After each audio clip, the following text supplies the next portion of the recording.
Joining us now to review some of the headlines of today's newspapers from around the world is Arise News analyst Emmanuel Malami'S. Good morning, Ruben. Good morning. Good morning, Rufai. Good morning, sir. Good morning, Victoria. Tundu. MQ Abiola. Good morning. Draped in black, splashes of white.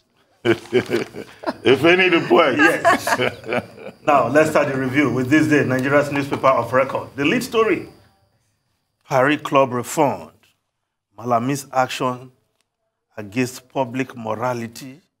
Interest, says governors, allege special relationship exists between AGF consultants above Nigeria's interests.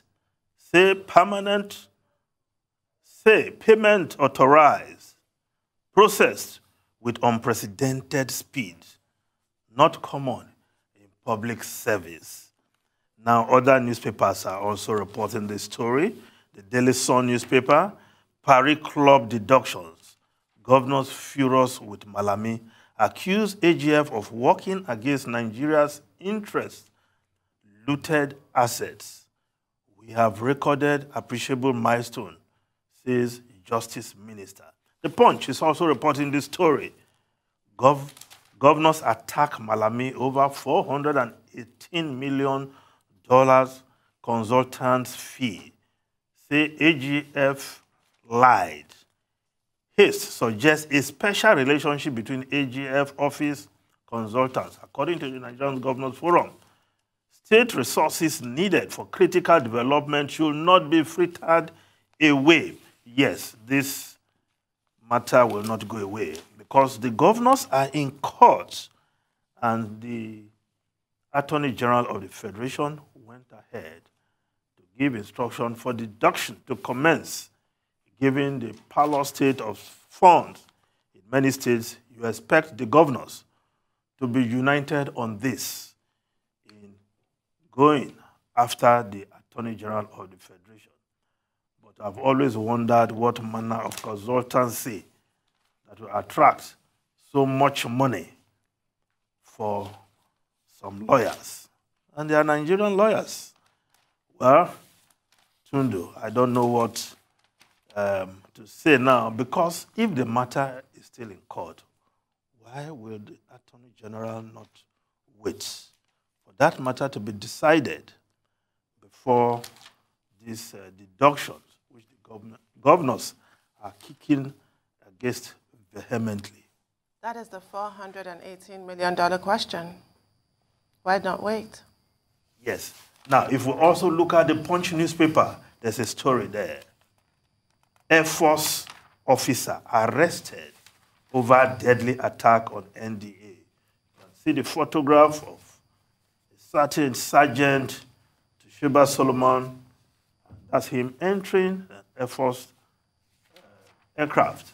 He was arrested somewhere in Maiduguri. Well, we'll see how it pans out, and we hear from the military authorities on their findings as to that attack on the Nigerian Defense Academy, which many felt was a real blow to the military psyche, that bandits could get into the confines of the Nigerian Defense Academy, attack military personnel, and kill 2 and abducted 1 officer. Now, if we look at other stories, of course, the story of the day, the Guardian newspaper, candidates upbeat as INEC concludes Anambra Goba. I can still win this election, says PDP Ozigbo.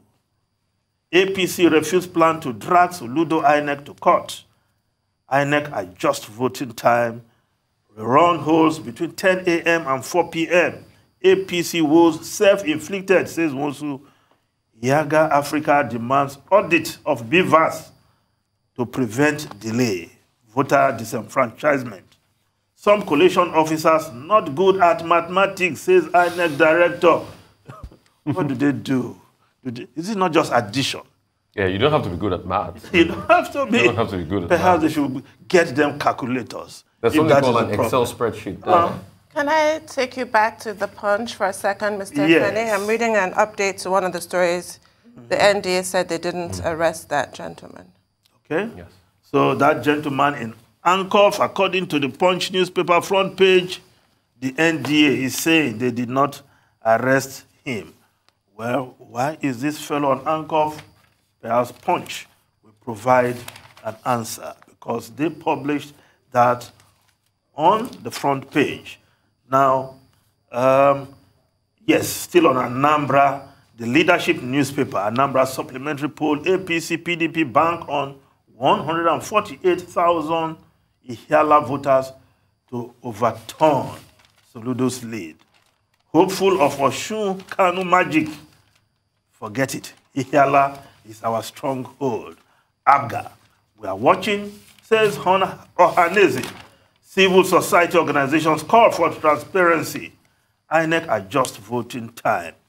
Well, today, the supplementary election is taking place about now. But if the report I listened to and watched from our man, Uzioma Koli. Yes. He says he prefers to be called Uzi. Yes. Uzi when he's in Lagos, we'll call him Uzi. When he's in his hometown, in his home state, Anambra, we'll call him Uzioma. Yes. Anyway, the report he gave there, I was still seeing a number of INEC staff with their ballot boxes at the venue of distribution. And I checked the time, it was 9:45 when they filed that report. How will they get to their polling units before 10? INEC will answer that question. But this election must take place, and we don't want disenfranchisement. The security agents, yes, good to hear that they were all over the place to prevent any disruption from those who want to play magic with the Ihiala votes. So we all await the outcome so that we can have the winner at the end of the day. Now, the Daily Independent newspaper, the lead story, federal government moves to probe Jonathan's government over P&ID contract. Says contract capable of undermining national economy. That's the Vanguard, the Daily Independent reporting that story. We move over to the Vanguard newspaper. Vanguard, yes, tension as supplementary poll holds in Ihiala today. That's the lead story. But the story that actually drew my attention is, yes, trying to get that story now, about food security. Somewhere in the Vanguard, that food security insecurity is a real problem in Nigeria. And the defense minister is the one making that claim in the Vanguard newspaper, Major General Bashir Mogaji, saying that food insecurity now a national threat. Okay, yes. Yes, that's above the, yes, just at the top. Food insecurity now a national threat. Because of the insecurity in the country, farmers are having problems, farming, going to their farms. Even when they farm, there are herders who also come to consume their crops even before harvest. So if the defense minister is saying that, then it's a real problem. Now, the Daily Trust newspaper, pension scam. Pensioners cheer as minor bags 61 years imprisonment. Act sordid, immoral, dirty, according to the judge. Lampoon's banks for aiding, abetting. Orders convicts to refund 2.4 billion naira, forfeit 2 houses. Yes, the judge particularly called out 2 banks for aiding minor, one tier 1 bank, one tier 2 bank. If banks are aiding this kind of corruption, then we have a problem on our hands.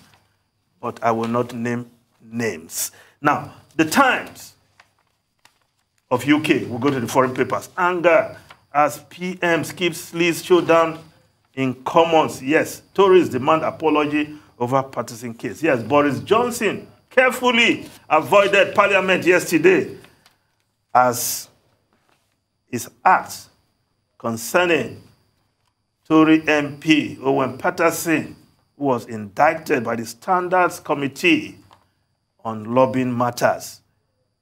But Boris Johnson carefully went for a visit, which he called a long-standing visit to Northumbrian Hospital, where he was even asked to apologize, but he said he did not apologize on that issue.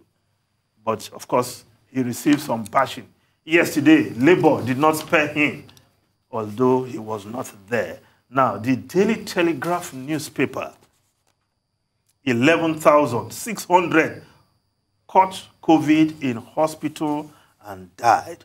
More than 11,000 people caught the virus while they were admitted in NHS hospital for other ailments. This, according to data obtained exclusively by the Daily Telegraph of UK. Now, the Wall Street Journal reporting open arms for vaccinated traveler. Yes, Tundu, you can go to America. I can go to America because I'm fully vaccinated. I hope you have visa. No, of course. You know that will not be a problem. Okay. Ruben. So I quickly wanted to talk about the food insecurity. Ruben, Rufai, over to you, and Tundu. Okay. I quickly wanted to talk about the food insecurity thing as a national threat. Prior to the insecurity we're having now in the north, we always had food insecurity. We don't have enough silos. We don't have enough storage for our food. Post-harvest losses on the increase. It's a sizable number, over 50%. With all of this insecurity happening now, it will even worsen the situation. And that will bring its attendant challenges. It will increase poverty, it will increase strife, it will increase hardship for the people. The big question is, what are we doing as regards to this? Are we treating this with kid gloves, or we're looking for solutions to ameliorate these challenges?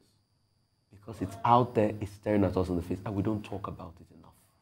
Well, just before you go, Efene, one, there's a story on the front page of the Times of London saying that 11 p.m., or rather between 10 p.m. and 11 p.m. is the recommended time for people to go to bed, recommended bedtime. 11 p.m. and 12 p.m.? Between 10 p.m. and 11 p.m., yes. And that's based on a research concluded by a team at the University of Exeter. And that if you sleep, if you go to bed outside that, you know, you could have a problem with the heart, which is, you know, some kind of clock. They call it the circadian rhythm.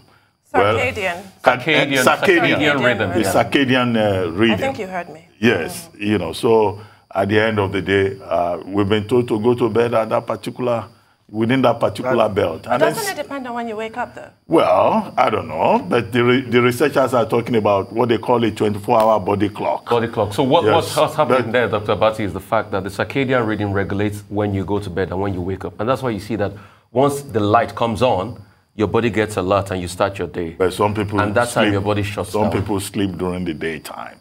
But that's what the researchers are saying. And then in Vanguard, in one of the pages, there is a story that the spokesperson of Tinubu Support Organization is saying that should Asiwaju Bola Ahmed Tinubu refuse to run for the position of president in 2023, he and others will sue him to court. You mean the spokesman? Yes. What's his name again? His name? No, I can check. It's here. It's reported. Can he be compelled? I don't quite understand. Yeah, the man's name is Director General, actually. Okay. Tinubu Support Organization. And that story is at page 10 of Vanguard. So I've reached a point in Nigeria now. What's the name? Aminu Suleiman. Okay, good. No, I wanted clarification. Yes. So because a very competent colleague of mine, formerly, used to is heading the media organization. So I didn't want you to confuse. Okay, please, can you and Tundu go to court and sue me and force me you know what? to run in 2023? I actually will. Now that you've said it, it's on, Dr. Abati. See you in court. Well, it's one of those things. Anyway, thank you, Efene. We see Nigerian politics. Yes.